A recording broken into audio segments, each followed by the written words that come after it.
The chest pains started at 6:17 on a Tuesday morning. I know the exact time because I was standing in my kitchen in my robe, watching the coffee maker drip, and the clock on the microwave was the last clear thing I saw before the room started tilting sideways. I am 64 years old. I have run a commercial roofing company in Nashville for 31 years. I have stood on the edge of 12-story buildings in July heat without flinching. I have survived a divorce, a recession, and a lawsuit that nearly took everything I built. I thought I knew what suffering felt like. I did not know anything. The pain was not what I expected. Every movie I had ever seen told me a heart attack felt like an elephant sitting on your chest. What I felt was more like a vice grip tightening around my left shoulder, radiating down my arm, stealing the air from my lungs one breath at a time. I reached for the counter to steady myself. My coffee mug hit the tile and shattered. I remember thinking, I just mopped that floor yesterday. Then my knees buckled. I had enough presence of mind to reach my phone on the counter before I went down. I dialed 911 from the floor, my cheek pressed against the cold tile, staring at the broken pieces of my favorite mug. The dispatcher's voice was calm, measured. She kept me talking while the ambulance came. She asked me if there was anyone she should call, anyone who should meet me at the hospital. I gave her two names, my son Derek, and my daughter Sandra. They are 37 and 34. I put them both through college. I paid for Derek's house down payment and Sandra's wedding, a wedding so extravagant that the catering bill alone could have funded a small startup. I did all of it willingly, because that is what fathers do. That is what I told myself. Anyway, that is the story I chose to believe for a long time. The dispatcher called them both. She reached them on the first try, which tells you they were awake. They did not come. Instead, at 10:45 that morning, while I was lying in the cardiac care unit with leads attached to my chest and an IV in my arm, a nurse named James walked into my room and told me, gently but honestly, that my family had been notified but had not yet arrived. Not yet arrived. The phrase hung in the air like smoke. I was in a hospital 30 minutes from the house Derek had lived in his entire life. Sandra had moved 40 minutes north 6 years ago. But 40 minutes is 40 minutes. I had driven farther than that for their school plays, their breakups, their bad investments. I had driven through ice storms and rush hour traffic and the kind of August heat that turns asphalt soft. I never once made them wait. I lay in that bed and stared at the ceiling and told myself there was a good reason. Maybe traffic. Maybe Derek's car was in the shop. Maybe Sandra had a work emergency. I built excuses for them the way I built roofs. Layer by layer, sealing out the cold. James checked my vitals again and gave me a look I did not appreciate. It was not pity, exactly. It was the look of a man who had seen this particular scene too many times. He touched my arm briefly, a professional gesture, and said he would check back in an hour. That hour was the longest of my life. At noon, my phone buzzed on the bedside table. A text from Derek. I grabbed it faster than I should have. Hope moving faster than pain. It was not what I expected. Hey Dad, just heard. Doctor says you are stable, which is great. We are actually in New Orleans right now for Sandy's birthday weekend. Started Friday. We head back Sunday. Flights are crazy expensive to change last minute. We will come see you Monday when we are back. Rest up. I read it 3 times. They knew. They were 3 states away, celebrating a birthday, and they had decided that changing a flight was too expensive. My heart was in arrhythmia, and they were weighing the cost of a same-day ticket against the inconvenience of leaving a birthday brunch early. I put the phone face down on the table. James came back at 1 o'clock and found me staring at the wall. He did not ask what was wrong. He just sat down in the chair by the window and waited. When I finally spoke, I told him about the text. I did not cry. I am not a man who cries easily, but my voice came out rougher than I intended, like gravel on a wet road. James was quiet for a moment. Then he said, Mr. Brannigan, I have been a cardiac nurse for 18 years. The people who recover fastest are not the ones with the most visitors. They are the ones who decide that living well is the best use of their energy. He paused. He looked at me steadily. You might want to think about what you are living for. I thought about that for the next 4 days. On the second day, my neighbor Ruth came. She is 71. A retired schoolteacher who has lived next to me for 20 years. She brought a container of chicken soup and a crossword puzzle book, and she sat with me for 3 hours without once checking her phone. When she left, she squeezed my hand and said, "You have good people in your life, Walter. You just have to look in the right direction." On the third day, my cardiologist, Dr. Patel, laid out the reality plainly. The damage was moderate. With medication, lifestyle changes, and consistent follow-up, I had a strong chance of a full functional recovery. Without those things, I was rolling the dice. She asked me about my stress levels. She asked me about the people in my life. She asked me, in the carefully clinical language doctors use, whether I had a strong support system at home. I almost laughed. On the fourth day, I made a mistake I would not make again. I opened the family group chat on my phone. It was a habit so old I did not think about it. Derek had created the chat 5 years ago, and for a while it was birthday messages and holiday photos. Lately it had been quiet. I scrolled up, looking for nothing in particular. What I found instead changed everything. 3 weeks before my heart attack, while I was apparently still just a provider and not yet an inconvenience, Sandra had sent Derek a message at 11:42 at night. I recognized the time because she always went to sleep late, a habit she inherited from her mother. She had written, "Did you know Dad updated his will 2 years ago?" Greg's buddy is an estate attorney, and he looked it up through the county filing. It is basically split between us 50-50, but there is a charitable giving provision that could eat into a third of it if he decides to activate it. We need to talk. Derek had responded within 4 minutes. He never responded to my texts that fast. He wrote, "Yeah, I know. Melissa found out when she helped him with his filing last spring. The charitable thing is discretionary. If he is in sound mind, he can decide to give half to whatever cause he wants. We need to make sure he keeps the right people around him. Meaning us." Sandra, exactly. Greg thinks if we can establish any cognitive decline, we have grounds for conservatorship. Not saying we want to do that, but it is good to have options. I read that exchange 4 times. Then I kept scrolling. 2 weeks before my heart attack, Melissa, Derek's wife, had asked Sandra, in a private sidebar message, that she had accidentally sent to the whole group. "Did you handle the insurance thing?" Sandra had replied, "Done. Changed beneficiary last month. Direct to Derek and me. Bypasses the estate entirely. Dad never checks that stuff. The insurance thing." I set the phone down on the bed and sat very still for a long time. Outside my window, Nashville was going on with its ordinary Tuesday. Cars on the highway, a construction crew on the building across the street, the world, completely indifferent. 3 months ago, someone had logged into my life insurance portal and changed the primary beneficiary without my knowledge or consent. I had not checked that account in over a year. I trusted them with my filing password. I gave it to Melissa when I had my knee surgery 2 years ago and needed help with the paperwork. I trusted her because she was family, because trust was the only currency I knew how to spend. I pressed the call button for James. When he came in, I did not look like a man recovering from a cardiac event. I looked like a man making a plan. "James," I said, "I need you to do 2 things for me." James raised an eyebrow. "That second one is a little outside my job description." "I know," I said, "but you seem like someone who would know anyway." He thought about it for 3 seconds. "My wife's brother-in-law just used a woman named Carol Tran. She handled his parents' estate after a family dispute. She is supposed to be ruthless. Get me her number," I said. He did.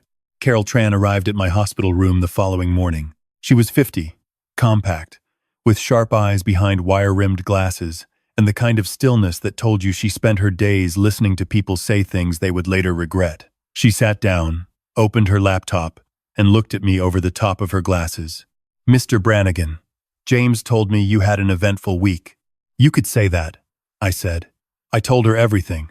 The text from Derek, the group chat messages, the insurance beneficiary change. I showed her the screenshots. I watched her read them without any change in expression. When she finished, she closed the laptop and folded her hands on top of it. "First question," she said. "Are you currently of sound mind and stable enough to execute legal documents?" "I just did 2 laps around the cardiac ward with a walker this morning," I said. "My cardiologist says I can go home Thursday. What do you think?" The corner of her mouth moved. I think we have work to do. We spent 3 hours going through everything. My will, my insurance policies, my business ownership documents, my property deeds, my bank accounts. Carol moved through it with the efficiency of a surgeon, flagging each vulnerability. By the end of it, the picture was clear. They had been quietly positioning themselves for months. The insurance change was not a spontaneous decision. It was the first move in a longer game. Sandra's husband, Greg, had told her to get legal counsel on conservatorship. They were not waiting for me to die naturally. They were preparing to manage me while I was still alive, to declare me incapable and take control before I could write a different ending to the story. They did not know I could still hold a pen. Carol began drafting. We revoked the power of attorney I had given Derek for tax season 2 years ago. We updated the will, removing both Derek and Sandra as primary beneficiaries. We redirected the bulk of my estate to 3 organizations. The first was a workforce development nonprofit in East Nashville that trained young men and women in skilled trades. The second was the cardiac care unit at this very hospital. The third was a small scholarship fund I had quietly maintained for years at the community college, where I took night classes while building my business from nothing. We then contacted my insurance company directly, with Carol on the phone, and reversed the beneficiary change, flagging it as unauthorized, which it was, because I had never signed anything. They had used my saved login credentials to do it without my knowledge. That was not clever planning. That was fraud. Carol documented it all. She noted the timestamps on the group chat messages, the date of the unauthorized insurance change, the pattern of behavior. She made copies of everything. Now, she said, gathering her papers. I thought about Derek's text. Rest up. They would be back Sunday. They would waltz through my front door Monday morning, probably with flowers from the airport gift shop, full of excuses and apologies that cost nothing. They would expect to find the same Walter who had always forgiven them, the same Walter who added zeros to checks and asked nothing in return. I want to wait, I said, and I want them to walk right into it. Carol smiled, and it was a very specific kind of smile. I will prepare the documents for service, she said. You just focus on getting strong. I was discharged Thursday afternoon. James walked me to the exit. He handed me his personal number on a piece of paper. Said to call if I needed anything at all. I looked at him for a moment. This man, who owed me nothing, had spent more time caring for me in 5 days than my own children had in 5 years. I am going to be just fine, I told him. But I appreciate it more than you know. He nodded. I believe you, Mr. Brannigan. I spent Friday and Saturday doing what needed to be done. I changed every password on every account. I removed Derek and Sandra from any secondary access they had to my financial systems. I called my business partner, Raymond, a man I had worked alongside for 28 years, and told him what had happened. Raymond is not a man who says much when he is angry. He got very quiet on the phone, and then he said, "What do you need me to do?" I told him. He said, "Consider it done." I also found the document Greg had discussed, the preliminary research into conservatorship. He had sent it to Sandra by email, and Sandra had forwarded it to her personal folder, which she stored on a cloud account she had linked to the family laptop I had bought her 2 Christmases ago. She had not thought to unlink it. I printed the document. I printed the emails. I placed them in a folder on my kitchen table alongside everything Carol had prepared. Sunday evening, I sat in my living room, in my favorite chair, and ate the soup Ruth brought me. She sat across from me, and we watched the news without talking much. Before she left, she said, "Whatever you are planning, just make sure you are doing it for yourself, not for them." I told her I understood the difference. She nodded slowly, like a teacher who has heard the right answer enough times to know whether the student means it. I meant it. Monday morning at 10:40, Derek's truck pulled into my driveway. I watched from the window. Sandra's car was behind it. They had come together, which meant they had talked on the way back from the airport. They had a plan. People who just want to check on a sick parent do not carpool with a plan. I had been sitting in my chair for 2 hours, waiting. I was wearing my bathrobe. I had left the shades half drawn. I had a half-eaten bowl of cereal on the table next to me, and the television on a low volume showing a game show. To anyone walking in, I looked like a man who had been sitting there all morning doing nothing. They knocked. I did not rush to the door. I waited, counted to 15, then called out that it was open. Derek came in first. He was wearing the kind of casual clothing you wear when you are trying to look like you were not just at a birthday party in New Orleans. Sandra was behind him. Her husband, Greg, stayed in the car, which told me he knew enough to stay out of the first scene. Melissa was not with them either. They had done some calculus about optics. Derek looked at me and composed his face into concern. "Dad." He crossed the room and hugged me, and I let him. I sat limp. I did not return the embrace. I let my arms rest at my sides, like a man who was not sure where his hands were. Sandra crouched in front of my chair, holding my hand in both of hers. "Daddy," she said, her voice soft and practiced. "I am so sorry we could not get there sooner. The flights were just impossible on short notice, and the doctors said you were stable, and we just thought." I made a sound in my throat. Non-committal. Derek sat on the edge of the couch. He was scanning the room. I could feel it. He was cataloging. The folders on the table. The documents Carol had left in plain sight. He was too smart to say anything directly, so he kept his voice warm and easy. "How are you feeling, Dad?" "You look pretty good, actually. Better than I expected." I said I was tired. I said the doctors were worried about my memory. I let the word sit in the air. Sandra's grip on my hand tightened slightly. "Worried how?" she asked.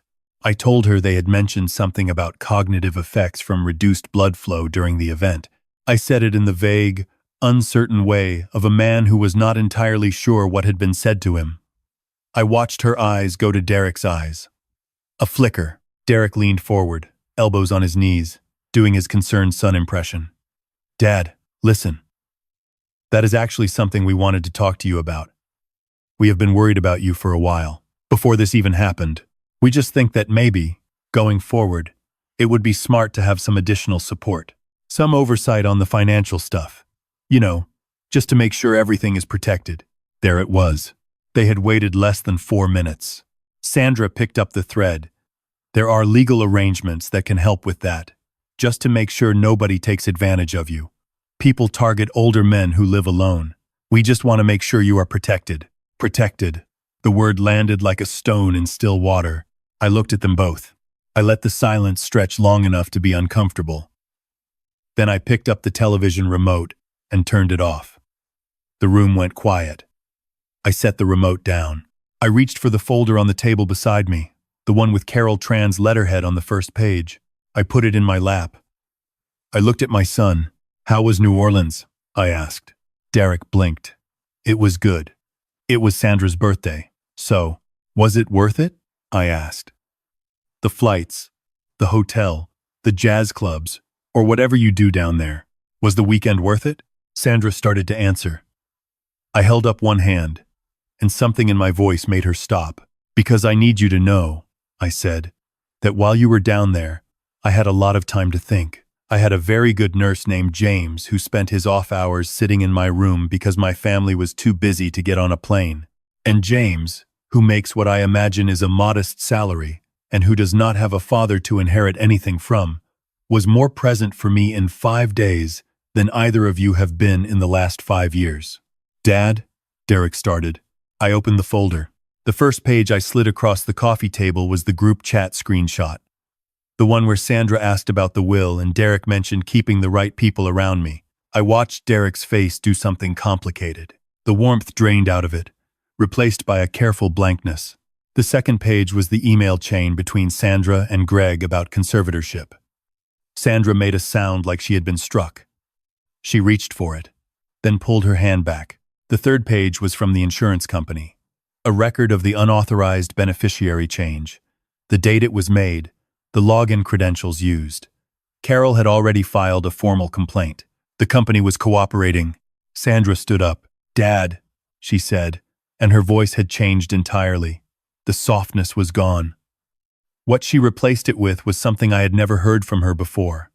It was the voice she used for other people, the real one. She said, "We were trying to protect the family assets. You have no idea how much of your money has been mismanaged. You need, I said, to hear yourself right now. I stood up. My legs were not entirely steady, but they held. I stood at my full height, 64 years old, and I looked at the two people I had spent my life building something for. I know about the insurance, I said. I know about the conservatorship research. I know about the conversation you had 3 weeks ago about cognitive decline. And I know that Greg is sitting in the car right now because he knew this meeting might not go the way you planned. Derek stood too. Dad, just listen. I have been listening for 30 years, I said. I listened when Derek needed a down payment. I listened when Sandra needed a wedding that could have funded a small business. I listened when you told me every investment you made was just about to turn around, and I wrote the checks anyway, because that is what I thought family did. I was wrong. That is not what family does. That is what marks do. I picked up the main document from the folder. It was the updated will, signed and notarized. I have made some changes, I said. The business, the property, the accounts. None of it goes to either of you now. It goes to 3 organizations that will use it to build something, which is more than either of you ever intended to do with it. Sandra made a sound that might have been the beginning of tears. I had seen her cry at strategic moments her entire life. I had always responded to it. I did not respond to it now. The conservatorship you were researching, I continued, is not going to happen. Carol Tran has already placed a legal notice on file. Any petition for guardianship will be met with the full documentation of what you two have done, including the fraudulent insurance change. That is a crime, Sandra, not a disagreement, not a misunderstanding. A crime. Derek sat down. He looked like a man who had run a bluff and watched the other player turn over the winning hand. What do you want from us? He asked. His voice was flat. I thought about that question. It was the most honest thing he had said all morning. Nothing, I said. That is the remarkable part. I do not want an apology, because an apology from either of you at this point would be something you performed, not something you felt. I do not want a relationship that requires me to stay sick or confused or dependent in order for you to maintain your interest in me. I do not want to spend whatever years I have left monitoring whether the people eating at my table are calculating what I am worth dead. I walked to the front door and opened it. Outside, the November air was cold and clean. I want you to leave, I said, and I want you to tell Greg to go with you. Carol will be in contact about the formal severance of financial ties. Any assets that were in both our names have already been transferred. You will receive a certified letter this week. Sandra looked at me for a long moment. She was searching for something in my face. The father, who always came around. The man who always, eventually, reached for his checkbook. She did not find him. They left without another word. I stood on the porch and watched Derek's truck back out of the driveway. Sandra's car followed. I waited until both vehicles were out of sight. Then I went inside, made a fresh pot of coffee, and called Ruth. I told her it was done. She was quiet for a moment. Then she said, "Come over for dinner tonight." I made pot roast. I said I would be there at 6. I sat back down in my chair. The house was quiet. It had always been quiet, but this was a different kind of quiet. Not the quiet of a man waiting for people who would not come. This was the quiet of a man who had finally stopped waiting. I called James next. He picked up on the second ring. "The meeting went the way you thought it would?" he asked. "More or less," I said. They confirmed everything I suspected within 4 minutes of walking in the door. He made a sound that might have been respect. "So what now?" "Now I focus on the actual recovery," I said. "Dr. Patel keeps telling me stress is the primary risk factor." He laughed. A short, genuine sound. "Take care of yourself, Mr. Brannigan. You too, James." 6 months later, I am sitting on the porch of a house I bought in Nashville, in the mountains of western North Carolina. I found it in February, a 4-bedroom farmhouse on 11 acres with a view of the Blue Ridge that makes you believe the world was designed with intention. I paid cash. The drive from Nashville was 4 hours. I have made that drive 3 times since moving here, twice to visit Raymond at the office, and once to attend the Workforce Nonprofit's annual fundraiser, where I was seated next to a 23-year-old named Marcus, who was finishing his electrician's certification. He reminded me of myself at that age. The hunger in his eyes was the same. Carol Tran sends me updates every few weeks. She is thorough. Derek is still living in the house I helped him buy. But the supplemental income I provided for 8 years is gone. Without it, he and Melissa have had to make choices they are not accustomed to making. Melissa took a part-time job as a bookkeeper for a veterinary clinic. Derek took a second job doing weekend sales at a hardware chain. He told a mutual acquaintance, someone who mentioned it to Raymond, who mentioned it to me, that I had lost my mind, that the stress of the heart attack had made me irrational, that he was devastated. He has not contacted me directly. I think, on some level, he knows that version of the story does not hold up against a folder full of documentation. Sandra and Greg separated in March. Apparently, when the inheritance evaporated, the foundation of what they had built together became less stable than they had anticipated. Sandra moved into an apartment. She works at a property management company downtown. Greg moved in with his parents in Knoxville, which I understand has not improved his standing among people who know him. The unauthorized insurance change was investigated. Sandra was required to make a formal statement. No criminal charges were filed, largely because Carol negotiated a civil resolution, but the record exists. It has a way of following people. I do not spend much time thinking about any of them anymore. I mean that plainly. It is not that I have hardened into something cold, it is that I have redirected. A cardiologist will tell you that the heart compensates when one pathway is blocked. It routes the blood around the obstruction. It finds a way to keep moving. Ruth came to visit in April. She stayed a week. We hiked a trail that took 2 hours to complete, and she complained the whole way up and called it magnificent from the top. I took a photograph of her standing at the ridge, her arms out, laughing at something. I have it framed on the mantle. James and I have coffee over video chat on the first Sunday of every month. He is finishing a graduate nursing degree. I told him to send me the invoice for the remaining tuition. He refused twice. I paid it anyway. He sent me a message that said only, "You did not have to do that." I wrote back, "I know. That is the difference, I think, between obligation and choice." I spent 30 years confusing the two. I gave because I believed I had to, because the math of parenthood seemed to demand it, because the silence when I did not give felt like failure. I was measuring love in dollars and getting an empty account in return. Now I give when I want to people who do not expect it, for reasons that have nothing to do with what I might receive back. It turns out that is the only kind of giving that does not hollow you out. My blood pressure is 118/74. Dr. Patel called it remarkable for a man my age. I told her I had made some changes to my environment. She asked what kind of changes. I said I had removed a significant source of chronic stress. She paused. She said, "Whatever you did, keep doing it. I intend to." There is a version of this story where I am the villain, where a bitter old man cut off his loving children and left them to struggle, where the cold-hearted father rewrote the family legacy out of spite and pride. Derek would tell you that version. Sandra might too, though I suspect she knows the difference between a story and the truth. The truth is that I did not cut off my children because I was angry.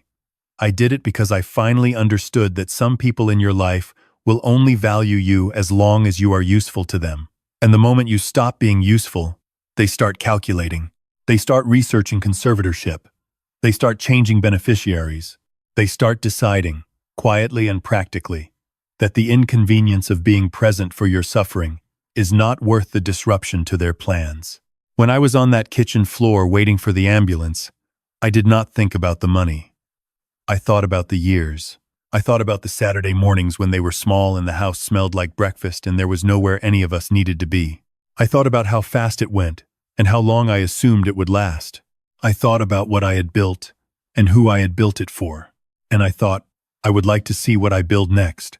This porch, this view, this particular October morning with the fog still sitting in the valley below the ridge, this is part of the answer. Ruth's voice on the phone on Sunday evenings is part of it. Marcus the electrician finishing his certification is part of it. James getting his degree is part of it. Family is not the people who share your last name. It never was. That is the story we tell ourselves because blood is louder than choice. But choice is what matters. Every day, you choose who you show up for.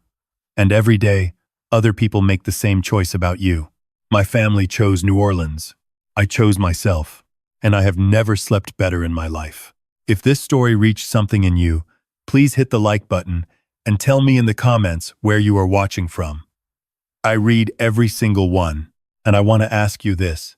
If the people closest to you showed you, not in words but in actions, exactly where you ranked on their list of priorities, what would you do about it? Would you keep trying? Or would you finally believe them? Let me know. I will be on this porch.